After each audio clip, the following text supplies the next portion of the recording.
उज्जवल Bharat news, देश की प्रखर आवाज। अब नए अंदाज में। नमस्कार, उज्जवल भारत न्यूज में आपका स्वागत है। वलसाड़ में एक और पक्ष, प्रजा विजय पक्ष द्वारा महेश आचार्य जी हाँ, डॉक्टर महेश आचार्य जी वलसाड़ से उम्मीदवारी कर रहे हैं, यानी चुनाव के मैदान पर उतर चुके हैं। प्रजा विजय पक्ष द्वारा डॉक्टर महेश आचार्य जी एक और उम्मीदवार बनकर वलसाड़ से चुनाव लड़ने जा रहे हैं।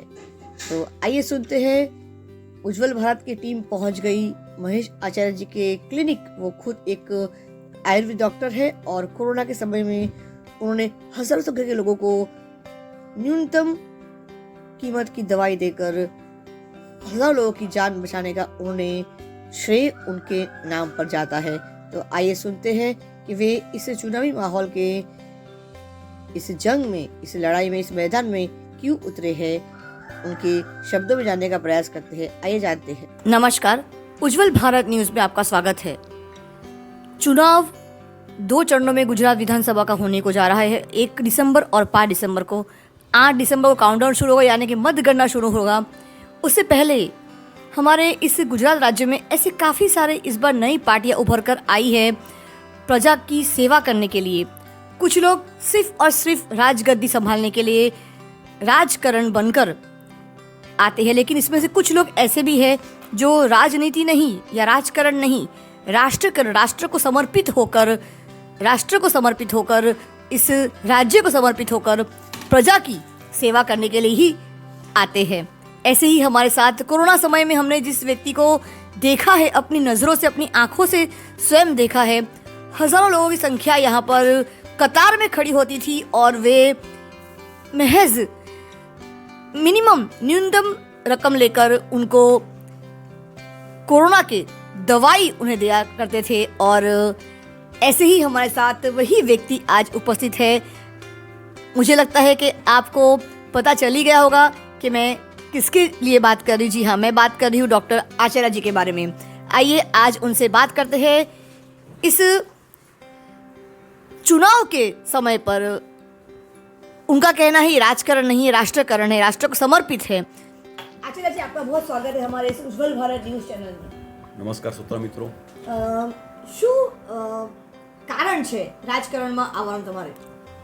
કોરોનાના સમયે જે રીતની અવ્યવસ્થા વલસાડમાં જોવા મળી તે સમયે અંદરથી ખૂબ દુઃખ હતું કે સરકારી તંત્ર અને પ્રજાજનો એની વચ્ચેની જે મજબૂત જોડતી કડી હોવી જોઈએ, જે હોય છે રાજકીય નેતાઓ, એનો સદંતર અભાવ હતો। વલસાડની અંદર સાવ શૂન્યાવકાશ હતો અને ત્યારે જ મેં ઘણા બધા રાજકીય નેતાનો સંપર્ક કર્યો કે આની અંદરથી બહાર નીકળવા માટે મારી પાસે ખૂબ સરસ રસ્તાઓ છે, આયુર્વેદના માધ્યમથી થોડીક મદદ કરો। પણ બિલકુલ શૂન્યાવકાશ, રાજકીય શૂન્યાવકાશ હતો અને એના કારણે લોકોને ખૂબ તકલીફ પડી, ખૂબ હેરાનગતિ થઈ અને એક ડરનો જે માહોલ હતો, એ ડરના માહોલમાંથી આપણે એને ડરમાંથી બહાર કાઢવાના હતા। આ સમય જ મનમાં થયું કે કંઈક કડી ખૂટે છે, તો એ કડીની પૂર્તિ કોણ કરશે। કોરોના પછીના સમયમાં અનેક લોકોને મળવાનું થયું ત્યારે ખબર પડી કે વલસાડમાં તો અસંખ્ય પ્રોબ્લેમ છે, અધધ થાય એવા પ્રોબ્લેમ છે। સૌથી મોટો પ્રોબ્લેમ છે તે બેરોજગારીનો છે કે એક સામાન્ય મજૂરને જે રોજગારી મળે, મિનિમમ રોજગારી, તે જ રોજગારી આપણે ત્યાં ગ્રેજ્યુએટ યુવાન છે, એન્જિનિયર છે, MBA થયેલા યુવાન છે, એને મળતી હોય તો કઈ રીતે કામ કરી શકે। ફિક્સ પગારમાં જો એ વ્યક્તિ નોકરી કરે, અહીંથી વાપી જાય, આટલો મોટો ઇન્ડસ્ટ્રીયલ બેલ્ટ છે આપણો કે જ્યાં આપણને એશિયાની બીજા નંબરની GIDC છે, એ લોકોને ટ્રાન્સપોર્ટેશનનો પ્રોબ્લેમ છે। લોકલ જે પરિવહન હોવું જોઈએ, સરકારી બસ વગેરે હોવું જોઈએ, ટ્રેન વગેરે, એની ફ્રિકવન્સી ખૂબ ઓછી છે। 50 વર્ષ પહેલાં લગભગ આપણે ત્યાં ગુજરાત ક્વીન શરૂ થયેલી। 50 વર્ષમાં ગુજરાત, ભારત ખૂબ આગળ વધી ગયું છે, છતાં બી વલસાડના નસીબમાં ગુજરાત ક્વીન પછી કોઈ પણ પોતાની ટ્રેન નથી। એ જ રીતે બોમ્બે જવા માટે વલસાડ એક્સપ્રેસ પછી કોઈ ટ્રેન નથી। વલસાડના દરેક ક્ષેત્રમાં પ્રોબ્લેમ એટલા છે અને એનું કોઈ રજૂઆત કરનાર કોઈ નથી। જે આપણું સામાજિક સુરક્ષા માટેનું દરેક ઇન્ડસ્ટ્રીનું ફંડ હોય છે, એ ફંડનો પણ કોઈ સારો ઉપયોગ થતો નથી, બાકી એની અંદરથી પબ્લિક ટ્રાન્સપોર્ટ માટેનું ગોઠવી શકે એમ છે। બુલેટ ટ્રેન આપણને મળવાની નથી વલસાડને, એ આપણે જાણીએ છીએ, પણ બુલેટ ટ્રેનની અંદર વલસાડનો ફાળો તો ટેક્સ રૂપે છે જ। તો વલસાડ મેટ્રો ટ્રેનની આશા રાખી શકે। વલસાડને જો વલસાડથી વાપી વચ્ચે મેટ્રો ટ્રેન આપીએ તો અનેક યુવાનોને પોતાની જે જાન ગુમાવવા પડે છે અથવા તો આર્થિક રીતે સંકટમાં મુકાવવું પડે છે, બીજો કંઈ તકલીફ થાય છે, ટ્રાફિકના પ્રશ્નો છે, પર્યાવરણના પ્રશ્નો, આ પર્યાવરણ ખૂબ સરળ રીતે નિવારી શકાય છે। અને એની જગ્યા પણ આપણો જે હાઈવે છે, નેશનલ હાઈવે અને સર્વિસ રોડ છે, આ બેની વચ્ચેની જગ્યામાં તમે જો મેટ્રોનો ટ્રુક નાખો તો ખૂબ ઇઝી થઈ પડે એમ છે. અમુક સમાજના પ્રોબ્લેમ છે, ખેડૂત સમાજના પ્રોબ્લેમ છે, પશુપાલન કરનારા સમાજના પ્રોબ્લેમ છે, ફેરિયાઓના પ્રોબ્લેમ છે. એ લોકોના માટે હાટ બજાર હોવા જોઈએ, જ્યાં એ લોકો ઓથેન્ટિક રીતે કોઈ પણ જાતના ટ્રાફિકને નુકસાન કર્યા વગર, કોઈ પણ જાતના ડર વગર, કોઈ પણ જાતના કરપ્શન વગર પોતાનું કામ કરી શકે. ટંડેલ સમાજના પોતાના પ્રોબ્લેમ છે. ટંડેલ સમાજ ખૂબ મોટો સમાજ છે. 41-42 હજાર ટંડેલ લોકોની વસ્તી છે આપણા વિસ્તારમાં. એ લોકોના બેઝિક પ્રોબ્લેમ ઘણા બધા છે. ટંડેલ લોકોને સિમેન્ટ તરીકે જ્યારે કામ કરવું હોય મર્ચન્ટ નેવીમાં, તે લોકોને ફરજિયાત ટ્રેનિંગ લેવી પડશે. અને એની પ્રાઇમરી ટ્રેનિંગ છે તે 2 લાખથી લઈને 5 લાખ સુધીની ટ્રેનિંગ એ લોકોએ આઉટ ઓફ ગુજરાત, ગોવા, હૈદરાબાદ, બેંગ્લોર, પુના વગેરે જગ્યાએ લેવી પડશે. એ જ ટ્રેનિંગ સેન્ટર જો આપણે વલસાડમાં સરકારી ધોરણે ચાલુ કરીએ તો આપણી પાસે ઇન્ફ્રાસ્ટ્રક્ચરનો પ્રોબ્લેમ છે નહીં. આપણી પાસે ITI કોલેજ છે, એન્જિનિયરિંગ કોલેજ છે, પોલિટેકનિક કોલેજ છે, આપણી પાસે કોલેજો છે. ફક્ત આપણે સાંજે 5 થી 10ના ટાઈમમાં એ લોકોના જો કોર્સિસ ચાલુ કરીએ ગવર્મેન્ટ માન્ય, તો એ લોકોને ઘણું ઇઝી પડે અને એ લોકોને જે પૈસા બગાડવા પડે છે તે પૈસા નહીં. કોઈ પણ મર્ચન્ટ નેવીનો સિવેન જ્યારે 9 મહિના શિપમાં રહીને પાછો ઘરે 3 મહિના માટે આવે છે, તો 3 મહિનામાં ફરીને રિફ્રેશર કોર્સ કરવો પડે છે. આ 15 દિવસના કોર્સ માટે ફરીને પાછું એને બોમ્બે જવું પડે છે. તો પોતાના પરિવારથી દૂર રહીને પૈસા ખર્ચીને જે કરે છે એના બદલે પોતાના પરિવાર સાથે, પોતાના બાળકો સાથે, પત્ની સાથે, માતા પિતા સાથે રહી શકે અને ઓછા દરમાં એક કોર્સ કરી શકે છે. ટંડેલ લોકો જ્યારે શિપમાં જાય છે, ટોલારમાં જાય છે મચ્છી પકડવા માટે, ત્યારે એ લોકોને ડીઝલનો પ્રોબ્લેમ થાય છે. તો દરેક જેટી પર ડીઝલ પંપ સરકારે ભલે સબસિડી તમે નહીં આપો, પણ ડીઝલ પંપની સગવડ તો એ લોકોને આપવી જોઈએ, જેથી કરીને લોકોને ડીઝલના ટ્રાન્સપોર્ટેશન માટે એના પ્રોબ્લેમ નહીં આવે. દરેક જગ્યાએ કોલ્ડ સ્ટોરેજ અથવા તો આઈસ ફેક્ટરી એની સગવડ હોવી જોઈએ. એ લોકોના નાના હાટ બજાર હોવા જોઈએ. ઝીંગા જે લોકોનો વ્યવસાય છે ટંડેલ લોકોનો, તો ઝીંગા તળાવ માટે પણ જે હોલસેલની અંદર 100, 200, 500, 1000 ઝીંગા તળાવ કોઈ પણ એક વ્યક્તિને આપી દેવામાં આવે છે. એના બદલે એનો ક્રાઇટેરિયા નક્કી કરીને પોતાના વિસ્તાર વાઇઝ કે આ વિસ્તારની વ્યક્તિ છે એને આ જગ્યાએ ઝીંગા તળાવ મળવા જોઈએ, આટલા જ મળવા જોઈએ, એનો કોઈને ભાડે નહીં આપી શકે, જેને આપે તે પોતે જ કરી શકે. આવા બધા જો નિયમોનું પાલન કરાવીને વ્યવસ્થિત ધ્યાન આપવામાં આવે તો ટંડેલ સમાજને બહુ મોટો ફાયદો થઈ શકે એમ છે. શાકભાજી માર્કેટ આપણે ત્યાં છે, એને પણ આપણે 2-3 અલગ અલગ જગ્યાએ શાકભાજી માર્કેટમાં કન્વર્ટ કરી શકીએ એમ છીએ. લોકોને પણ તકલીફ ઓછી પડે, સિટીનો ટ્રાફિક પણ ઘટી શકે એમ છે. વલસાડમાં જાહેર કોઈ સ્થળ નથી, બગીચા નથી, કોઈ એવા તળાવ નથી કે જ્યાં બોટિંગ વગેરે છે. આપણે ત્યાં પરિવારમાં કોઈ બહારથી મહેમાન આવે તો આપણે ક્યાં જઈએ? દરિયાકાંઠાના પ્રવાસન સ્થળો વિકસાવવા જોઈએ. યાત્રા માટેના જે સ્થળો છે એને વિકસાવવા જોઈએ. તમે પાવાગઢ જઈને જોઈ શકો છો કે મોદી સાહેબે પાવાગઢને કેટલું સરસ વિકસાવ્યું છે. તો આપણું પાનેરા જે ડુંગર છે તે ન વિકસે છે, ત્યાં તે જ માતાજી બેઠેલા છે. તો ત્યાંનો વિકાસ તમે જુઓ ને, આપણો વલસાડનો વિકાસ છે. આપણે ત્યાં 100 ઇંચની આસપાસ વરસાદ છે, પણ ભૂગર્ભ જળ સંચયની કોઈ યોજના નથી. ઔરંગા ડેમ બહુ જૂનો થઈ ગયો છે. ઔરંગા ડેમની ઉપર એક બીજા ડેમની જરૂરિયાત છે. વેસ્ટ મેનેજમેન્ટ કાંઈ નથી. વેસ્ટ મેનેજમેન્ટમાં બધો જ કચરો આપણો ઔરંગા નદીમાં જાય છે અને એ જ આપણે ત્યાં રહી લાવવાનું મૂળભૂત કારણ બને છે. એની પણ સગવડ હોવી જોઈએ. આપણે ત્યાં બંને ડેમ, કૈલાસ રોડનો ડેમ છે અને બંદરનો ડેમ, બંને પુલ છે, ખૂબ જૂના થઈ ગયા છે, જર્જરિત થઈ ગયા છે, દુર્ઘટનાની તૈયારીમાં છે. આ બંને પુલને નવા બનાવી શકાય એમ છે અને બંને પુલની સાથે એક બેરેજ બનાવીને મીઠા પાણીનો એક સ્ત્રોત ઊભો કરી શકાય. એ બેરેજના ઘણા ફાયદા છે. કાંઠા વિસ્તારના બધા રહેવાસીઓનું પાણી મીઠા થઈ જાય, લોકોના સ્ત્રોત મીઠા થઈ જાય. જે ભરતીનું પાણી આવતું છે એ પાણી આવતું અટકી જાય. એ જ બેરેજમાં તમે બોટિંગની વ્યવસ્થા કરીને એક સરસ મજાનું પર્યટન સ્થળ બનાવી શકો છો. આવા બધા ઘણા મુદ્દા છે, પણ એની વિશે વિચાર કરવામાં નથી આવતો. શિક્ષણ વ્યવસ્થા, તો શિક્ષકોના પ્રોબ્લેમ શું છે, સરકારી સ્કૂલોમાં શું પ્રોબ્લેમ છે, નાના પ્રોબ્લેમ હોય છે, પણ એના માટે ધારાસભ્યએ ત્યાં જઈને એ લોકોના પ્રોબ્લેમ પૂછવા પડે છે. શિક્ષક મારા માટે ખૂબ આદર્શ વ્યક્તિ છે અને મને ખબર છે કે આવનારી પેઢીનું ઘડતર શિક્ષકો જ કરવાના છે. જો આપણે શિક્ષકોને સારી સુવિધા નહીં આપીએ તો શિક્ષકો સારું ભણતર કેવી રીતે આપી શકશે? આરોગ્યની સુવિધા, ડૉક્ટરોને શું પ્રોબ્લેમ છે, ડૉક્ટરો પાસેથી પોતાનું જે ફિલ્ડનું જ્ઞાન છે એના બદલે બીજું બધું કામ લેવામાં આવે છે, એનો પણ વિચાર કરવો જોઈએ. આવા સ્પોર્ટ્સ ઓથોરિટીના પણ એવા સેન્ટર ડેવલપ થવા જોઈએ. આજકાલ સ્પોર્ટ્સની અંદર ખૂબ સરસ કારકિર્દી બની શકે છે, તો એની પાછળ બી સરકાર વિચારી શકે. આવા નાના મોટા ઘણા બધા પ્રોબ્લેમ છે, પણ જે મેઇન જે તકલીફ છે તે એ છે કે સત્તા પર આવનારી વ્યક્તિ કોઈને સાંભળતી નથી. તમે કોઈ પણ ફિલ્ડના તજજ્ઞની સાથે બેસો, એક શિષ્ય ભાવે, તો તમને બતાવશે અને હું પણાનો ભાવ છે કે બસ મેં કર્યું નહીં. તમે સાથે બેસીને નક્કી કરો કે આપણે ભેગા થઈને કામ કરવું છે, બધા જ કામ થઈ શકે છે. વલસાડની અંદરના જે કોન્ટ્રાક્ટના કામ છે તે બધા જ કામો બહારના કોન્ટ્રાક્ટરને આપવામાં આવે. તો જે સાહેબ આપણને કહેતા છે કે લોકલ પર વોકલ, તો એ બધા જ કોન્ટ્રાક્ટરો વલસાડના નાના કોન્ટ્રાક્ટરને મળે તો વલસાડની અંદર પણ રોજગારી મળે અને એ લોકોના કોન્ટ્રાક્ટરનો, છોકરાઓનો બધાનો એક આત્મવિશ્વાસ પણ વધે. આવા ઘણા બધા મુદ્દા છે કે જેની અંદર આપણે કંઈક નક્કર કામ કરવાની જરૂર છે, પરંતુ અત્યાર સુધી આ કામ થયેલા નથી. એટલે સાહેબની જે ડબલ એન્જિનની સરકાર છે એમાં અમારી વિનંતી છે કે સાહેબ એન્જિન તમારું રાખજો, ડ્રાઈવર અમને બનાવજો, અમારે જાગતો ડ્રાઈવર જોઈએ છે. જો ડ્રાઈવર જાગતો હશે તો અમારી ગાડી ચાલશે, પણ અમારો ડ્રાઈવર ઊંઘી ગયેલો છે. જે એની સામાજિક જવાબદારી છે, મને એવું લાગે છે કે રસ્તા, ગટર, પાણી એ તો એક રૂટીન વસ્તુ છે ને, એ તો આપણી પાસે 25-30 વર્ષ પહેલાં બની જવી જોઈએ હતી. હજી પણ નથી બની, તો એ આપણી એક ખરેખર અવ્યવસ્થા કહેવાય કે નથી બની. કોઈના ઘર સુધી પેવર બ્લોક નાખવાથી વિકાસ થઈ જશે. વિકાસ જ્યાં સુધી માણસના પેટમાં રોટી નહીં પહોંચે ત્યાં સુધી, ને એના પછી એને પોતાની જે લિવિંગ સ્ટાન્ડર્ડ છે, પોતાની જીવનનું સ્ટાન્ડર્ડ છે. આજે આપણે અમદાવાદમાં જોઈએ છીએ કે કેટલા બધા સરસ મજાની વ્યવસ્થાઓ થઈ ગઈ છે. ચારે બાજુ નદી, આપણે જેવું સાબરમતીની નદીની બાજુમાં તમે રિવરફ્રન્ટ બનાવી શકો છો, તેવો રિવરફ્રન્ટ આપણે ઔરંગાની બાજુમાં બની શકે છે, વાંકીની બાજુમાં બની શકે છે. પણ આનું વિઝનની જરૂર છે.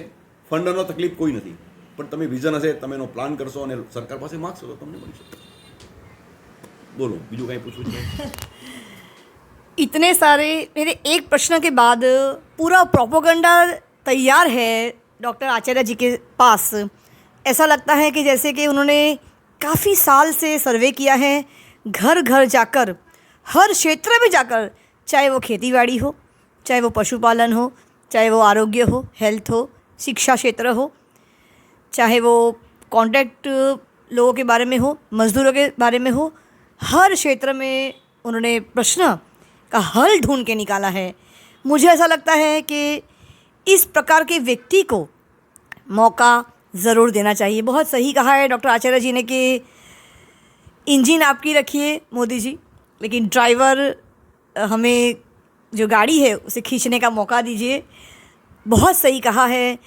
कुछ ड्राइवर ऐसा लगता है कि जो गाड़ी खींचने के लिए ज़िम्मेदार थे वो आज सो गए हैं, निद्रा में है, या शायद बेहोश हो गए हैं, या नहीं चाहते कि वो, या शायद थक गए हैं.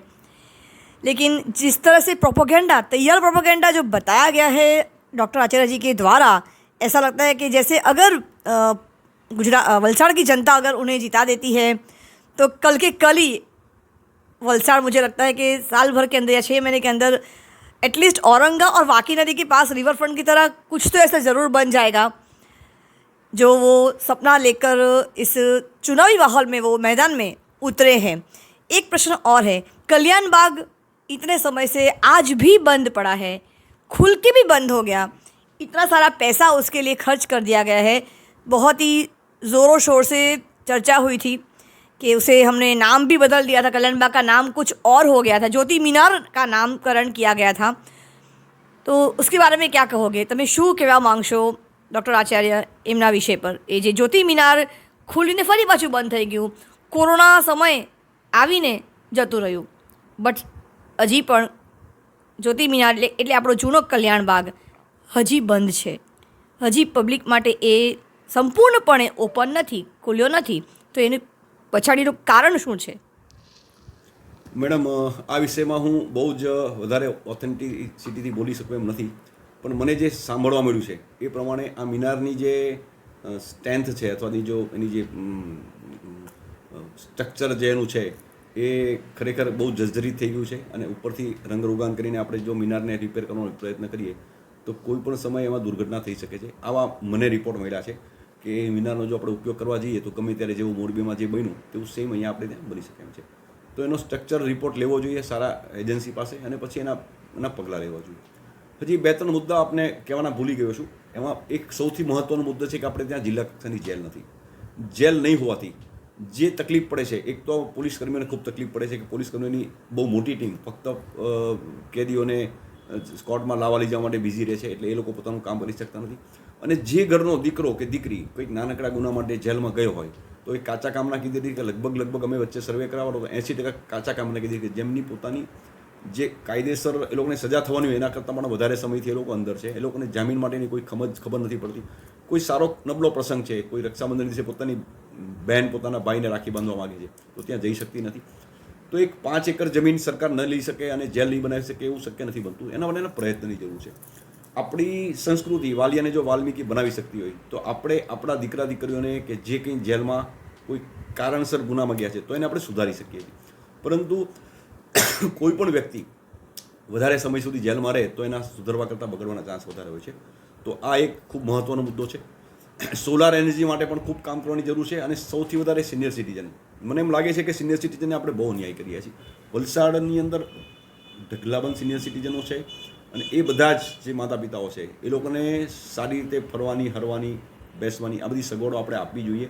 એ લોકોના આરોગ્ય માટે પણ આપણે વિચારવું જોઈએ અને આને કોઈક સ્પેશિયલ આપણે એને કેટેગરીમાં કંઈક મદદ કરવી જોઈએ.